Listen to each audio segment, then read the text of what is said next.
All right, so today I woke up not feeling 100%, and what basically I think I have COVID, so just not gonna be able to do much as of right now. So I figured the best thing for me to do was to make another video, and so today I'm gonna be talking about what my biggest fear is. Um, well, right now, obviously my biggest fear is I'm not gonna be able to go back into the gym. I'm gonna stay in my room pretty much for a little bit. Um, so basically, what happened is that um, my sister on New Year's Eve went out, came back, and had tested positive for COVID.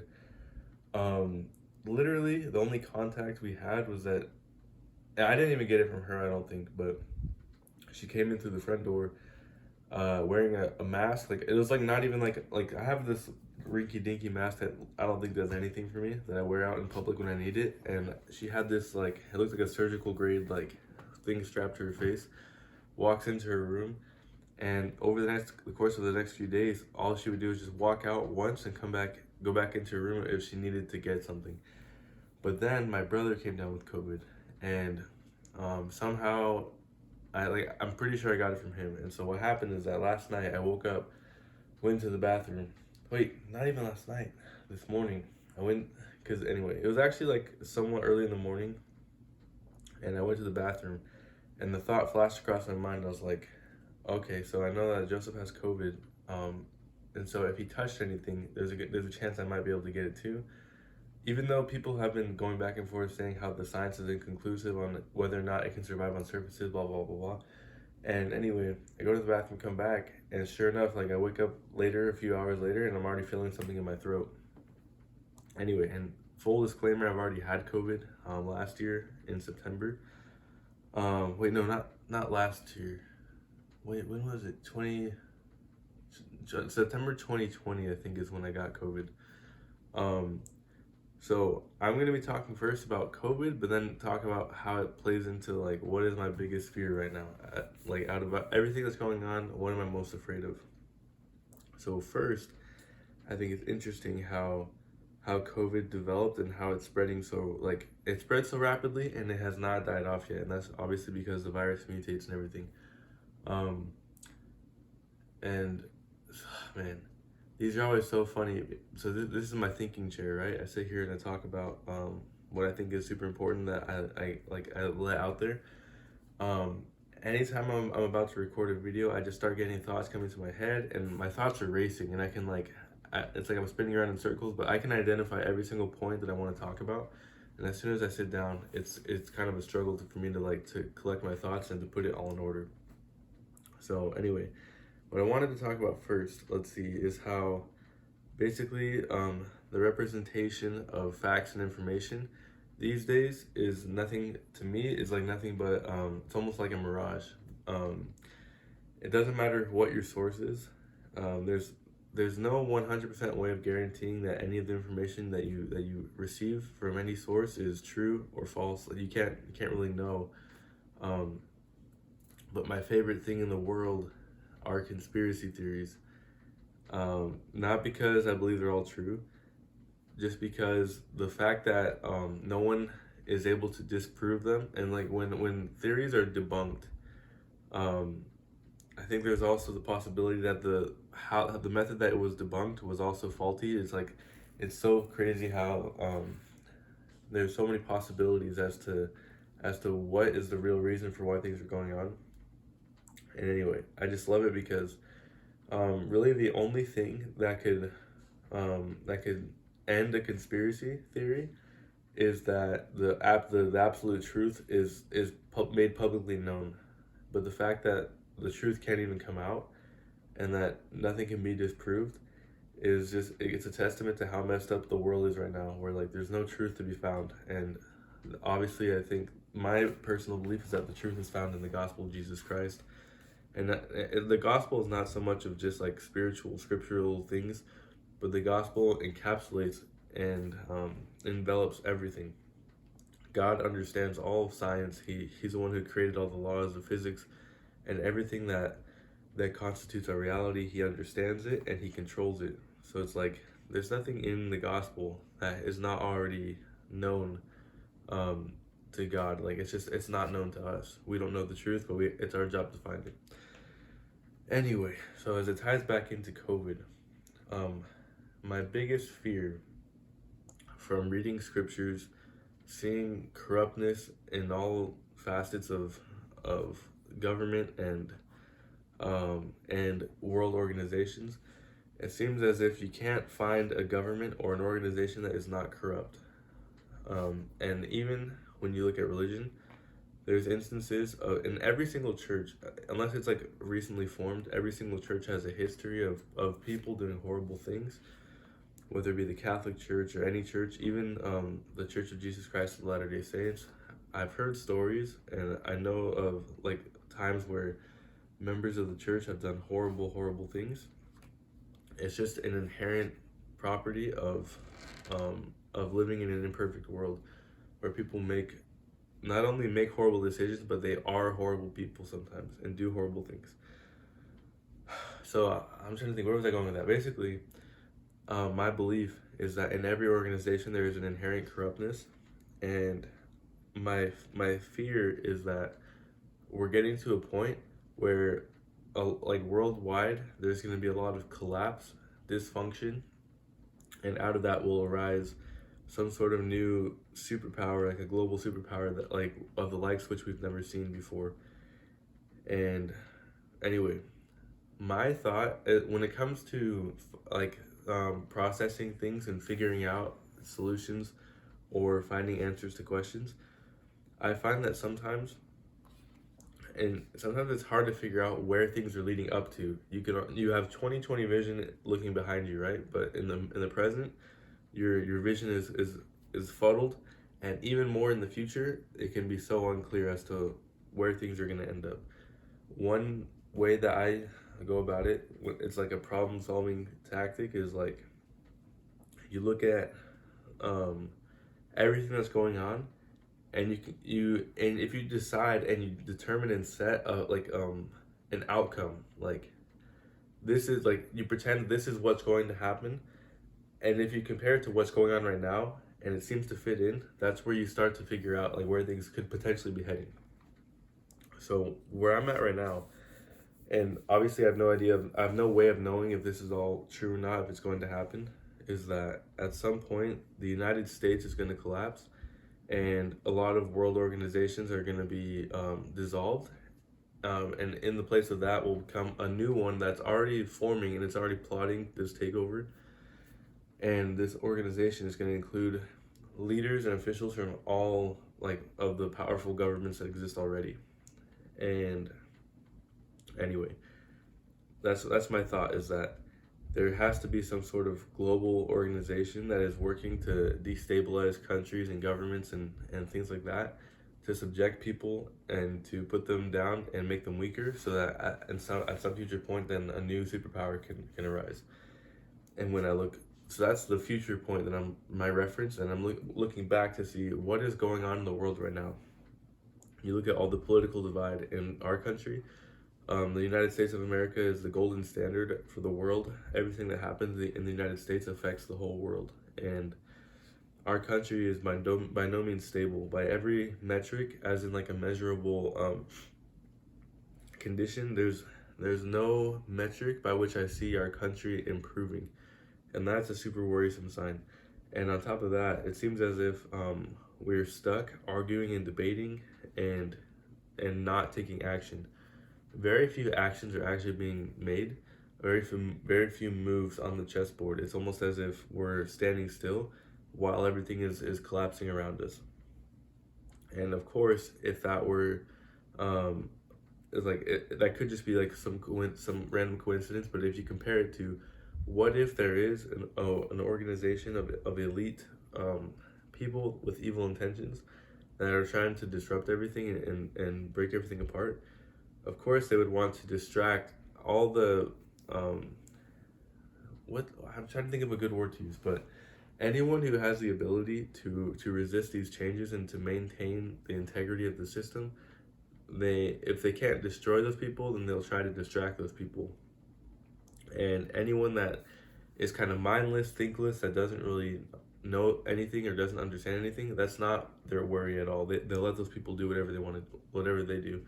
But the people that have free will, the people that think and that make differences in their communities, they want those people to be distracted. So they create all these issues that will divert and divide our attention to the point where you start to see eruptions of conflict, of ideas and thought, and people are always fighting and everything.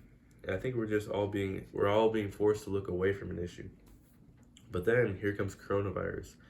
And coronavirus is the most interesting thing I think that has happened like in the history of the modern world.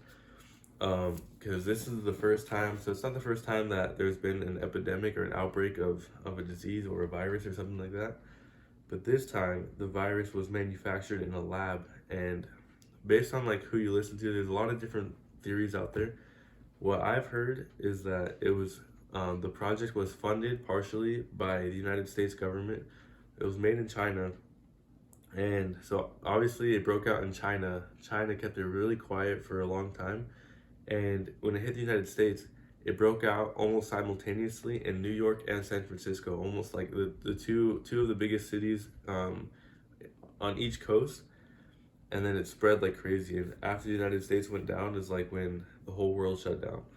And anyway, no way of proving until this is all said and done. We'll look back in hindsight, but no way of proving until then.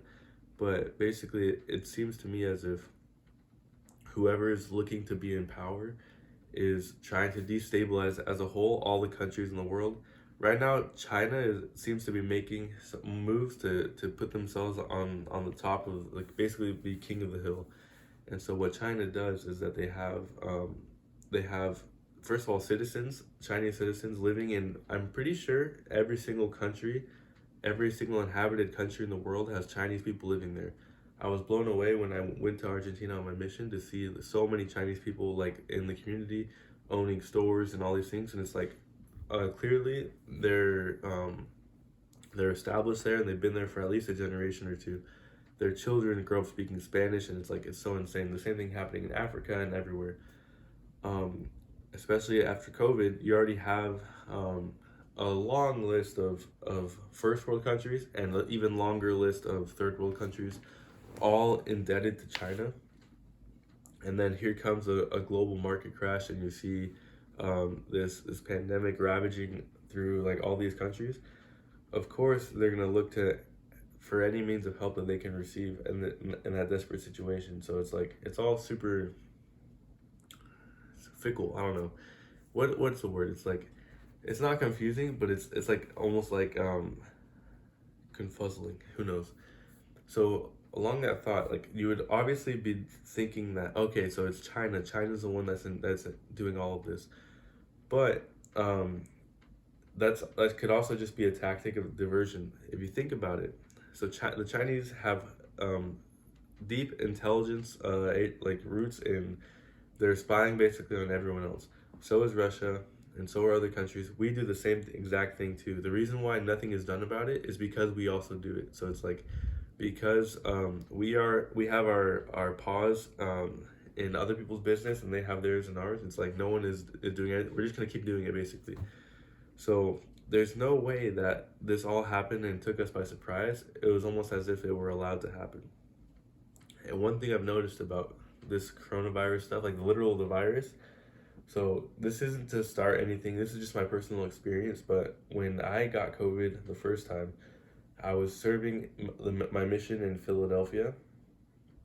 And anyway, by the way, as I was touching my hair, I know my hair looks great today. This is just how I woke up, and I'm not planning on leaving my room for a few hours at least. I want to make sure that I'm feeling good before I leave.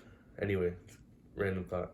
So I'm in Philadelphia, no contact. Like the rules for all the missionaries is to stay inside, no contact, and the only time you go out is to go get food, fully masked and everything.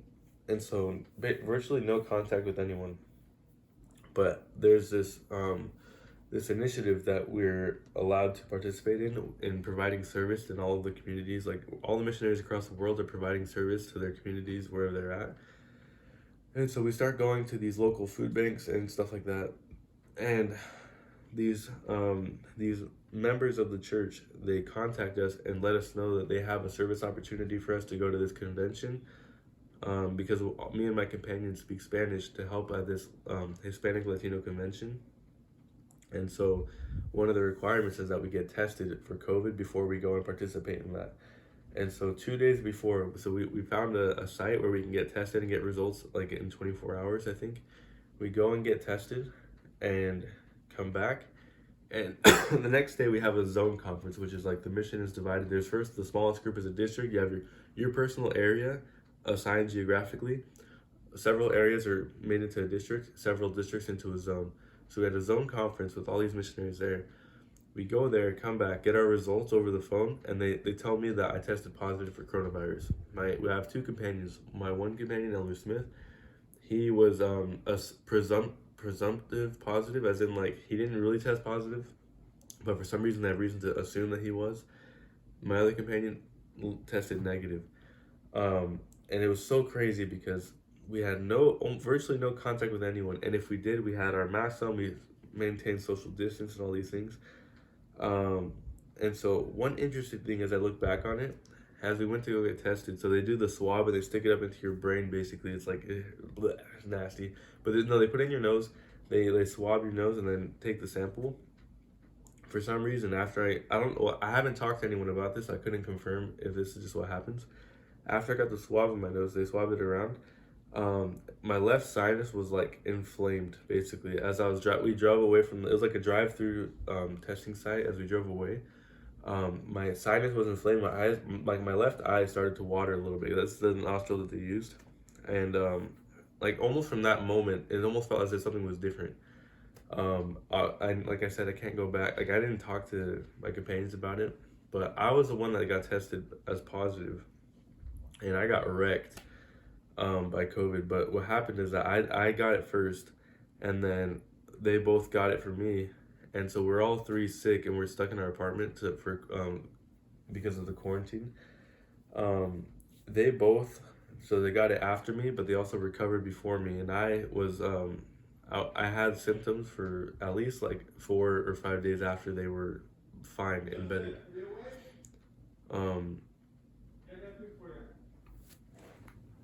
Anyway, so basically what I was trying to say is that it seemed as if I got hit more directly with the virus, and that's interesting.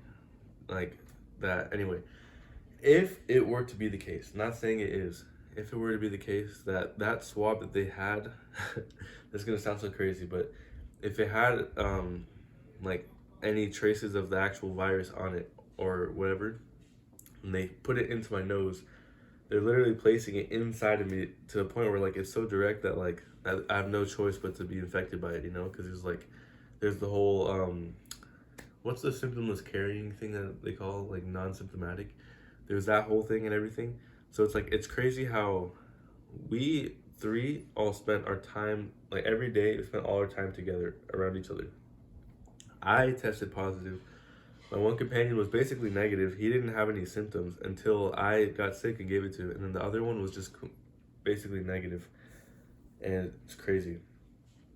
So that also is interesting because now what happened just barely is that I went into the bathroom, came out, and it's almost like I just got COVID. And as I've been thinking about COVID for the last like as long as it's been, the more I've thought about it, the more I realized like it's not the same as a normal virus, because we still have like the flu and the cold. I've never had a cold in my life before, and yet somehow I haven't tested myself yet, but like if I get more symptoms, I'll know I'm positive for COVID. I just feel similar to when I did have COVID last time. Anyway, so it's crazy because I've never had a cold before. Like I've had allergies sometimes. Strep throat a few times, but it's like I've never had a cold or a flu. And anyway, it's almost as if this virus is literally designed biologically. It's almost like weaponized, right? But like designed to transmit to people like in the most effective way possible. It's insane because we're all wearing masks, we're all like not close to each other, and we still get COVID, and it's like that's just the most insane thing I've ever heard. Ever, like in my mind, it just blows me away. And so then there's this whole thing with the vaccine and the debate about whether or not you should get it. My personal opinion, knowing nothing about the science behind it, especially because they said they're not releasing information about the like all the data on the research or whatever. I don't know. It's like I don't know enough about it to actually make a fair judgment. But what it seems like to me is that the best thing to do is probably to get vaccinated. I got vaccinated, and here I am. But anyway, get vaccinated probably is the best thing to do. But if you don't get vaccinated, it's like people are worried that what? Oh.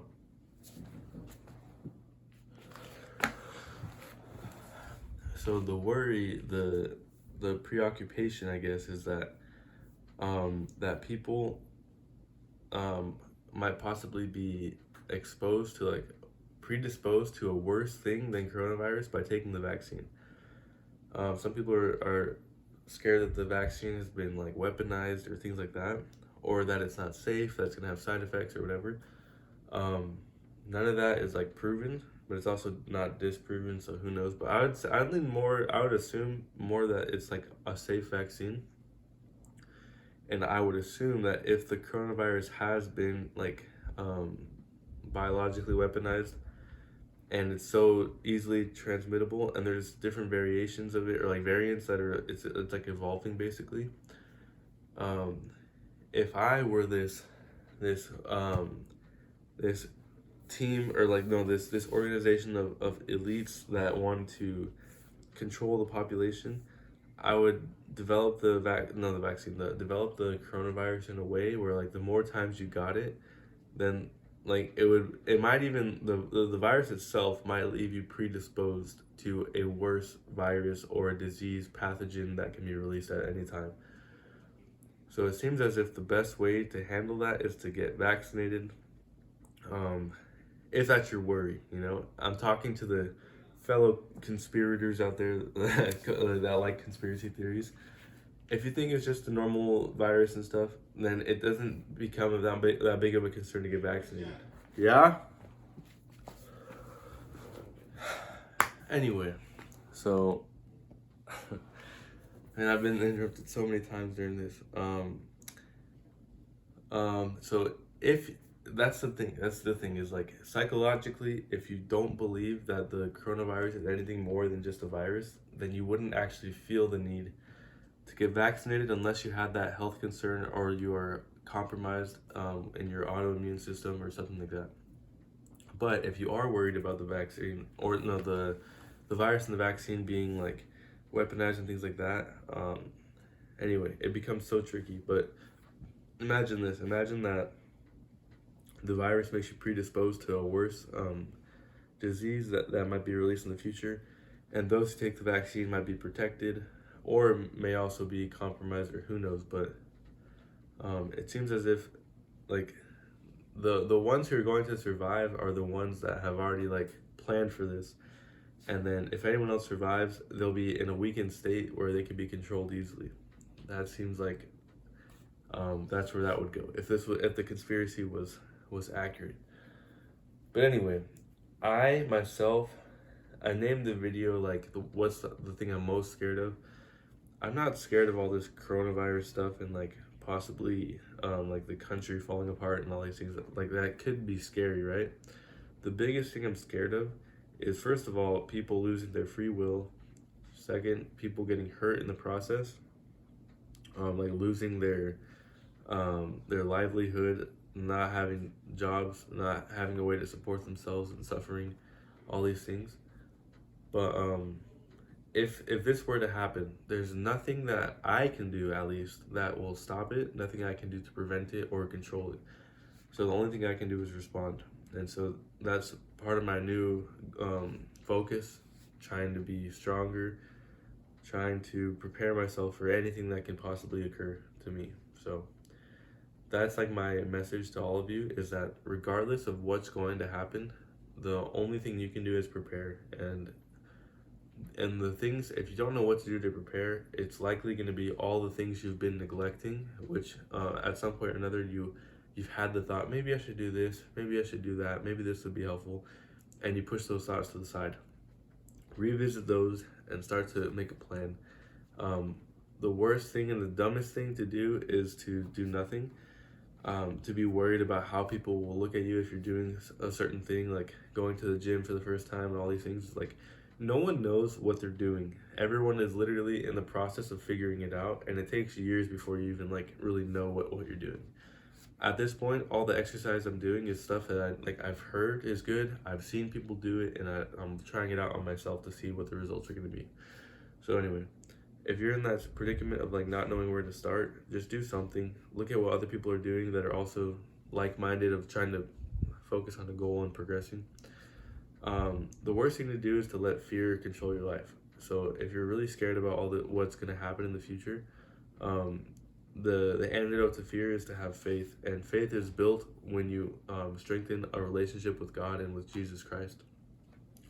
It's literally impossible to learn about Jesus Christ and to grow with Him, and then to still let fear like overcome your system and cloud your mind and all these things. I'm not saying that you're not going to ever feel fear again. I'm saying like it will never control you if you know who Jesus Christ is. He's the King of Kings, the Lord of Lords. If there's anything I can promise to you guys, is that Jesus Christ is the strongest individual out there. He has all power in His control, and what He's doing is preparing, and He's taking His time. So like it may seem like that, but really He's going to come quickly, and it says He's going to come in the clouds with His glory, all these things. That moment's going to come sooner than you realize. One thing I look forward to is, so a lot of people don't read the scriptures as much as they should, but it talks about what's going to happen at the end of the world. And so there's going to be 2 prophets that will be sent to Jerusalem, to that area, that are going to fight against the forces of evil. They're going to send plagues and famines and all this nasty stuff, like just like Moses in the Old Testament. They're going to be able to breathe fire, destroy their enemies, and they won't be able to be killed for, I think, something over 2 years or 3 years. If you do the math, like it tells you how many months, I think, or how many days. And after they die, so they'll be killed and they'll be in the streets.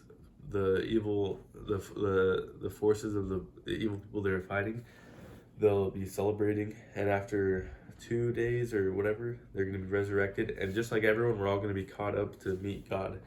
And at that moment, all the millennial reign, which is like when we build God's kingdom, that will happen. So as much as we are scared about what may or may not happen, we know for a certainty that the good will come. We know that, and there's nothing to change it. Jesus Christ will not allow anyone to change His plan.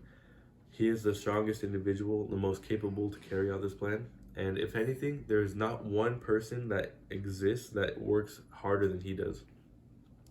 If you think that Satan works hard to destroy individuals and to put them in chains of captivity, Jesus Christ works 100,000 million times harder. Like He has an infinite amount of power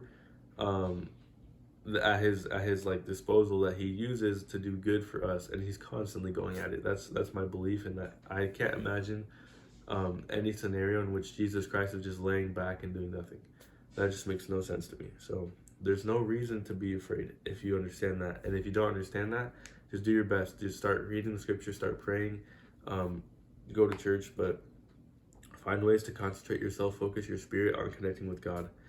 In other videos, I'll talk about how that works, like how I think it works, like actually scientifically, if that makes sense. But anyway, so that's been the video for today. My main message was that of try not to have fear in your heart, but I want everyone to try and think more and be informed about what's going on and be prepared for whatever comes, because not being afraid is not the same as being prepared.